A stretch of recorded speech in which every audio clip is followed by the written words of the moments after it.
Hello friends, मैं doctor Pratik हूँ और आज का टॉपिक है कि what is the right age to get a transplant, when should I get my transplant done. So let us discuss about hair loss first. Hair loss एक बहुत common condition हो गई है। इस समय बहुत सारे लोग हैं जो हेयर लॉस से सफ़र कर रहे हैं। जो हेयर लॉस है वो इसीलिए होता है कि हमारी बॉडी के अंदर एक टेस्टोस्टेरोन हार्मोन है जो हमारे स्कैल्प के अंदर डीएचटी हार्मोन में कन्वर्ट होता है और ये डीएचटी हार्मोन धीरे धीरे धीरे धीरे बालों को डैमेज करता है।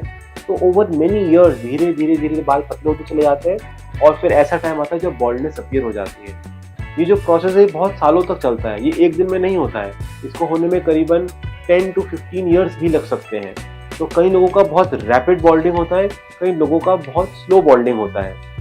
So now this is a very tricky thing that when should a person go for a transplant. सबसे अच्छा टाइम ट्रांसप्लांट का वही होता है जब सर के बाल झड़ने रुक चुके हैं। इसका मतलब जब हमारा हेयर लॉस स्टेबलाइज हो चुका है, वही बेस्ट टाइम है ट्रांसप्लांट करने का।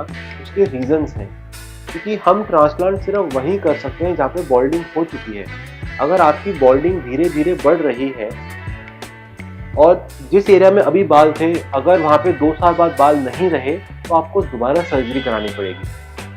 इसका मतलब अगर आपका हेयर फॉल स्टेबल है तो इसके चांसेस ज़्यादा हैं कि आपको सिर्फ एक बार सर्जरी करानी पड़े, और अगर आपका हेयर फॉल अनस्टेबल है तो ऐसा भी हो सकता है कि आपको मल्टीपल टाइम सर्जरी करानी पड़े। अब कुछ लोग सोचते हैं कि हम कितनी बार भी सर्जरीज करा सकते हैं, लेकिन वो ट्रू नहीं है, क्योंकि हम जहाँ से डोनर ले रहे हैं, जहाँ से हम हेयर निकाल रहे हैं, अब वहाँ पे हेयर नहीं ग्रो करेंगे, अब वो फ्रंट वाले एरिया में ग्रो करेंगे। तो हम इतने ही ट्रांसप्लांट कर सकते हैं जितने तक डोनर एरिया बचा हुआ है। तो लाइफ में हम 2 से 3 बार ही ट्रांसप्लांट कर सकते हैं। इसीलिए एक ये आइडियल एज हम एक एज में बोल नहीं सकते हैं, लेकिन हमें तब सर्जरी करनी चाहिए जब आपका हेयर फॉल स्टेबलाइज हो चुका हो। तो अगर आपका हेयर फॉल स्टेबलाइज अभी नहीं हुआ है तो अपने डॉक्टर से मिलें, जो आपको मेडिकल थेरेपी देंगे, आपके हेयर लॉस को स्टेबलाइज करेंगे, और एक बार अगर आपका हेयर लॉस स्टेबलाइज हो गया है उसके बाद आप ट्रांसप्लांट के लिए ऑप्शन। ये था कुछ इन्फॉर्मेशन हेयर लॉस के बारे में और आपको कब ट्रांसप्लांट कराना चाहिए। अगर आपको कोई भी और डाउट है तो प्लीज़ हमारे कमेंट सेक्शन में डालें and we will answer it for you.